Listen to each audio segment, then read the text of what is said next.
Probably the second most obvious part of the fuel system on the exterior of the boat is the vent.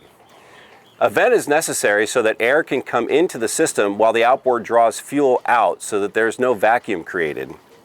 This particular vent is flush to the boat, so it avoids the issue with a lot of vents, which is hitting against the dock and actually breaking off. So the first thing you want to do is make sure that your vent is actually there and intact. And in this case, this one is.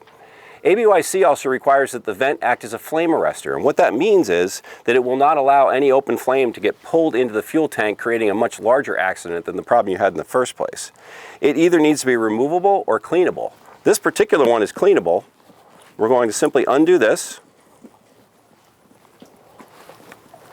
Take a look at the screen inside. I don't see any insects or spiders or anything that would stop the airflow. Then we'll go ahead and reinstall it. With that reseated, we're going to call this job done.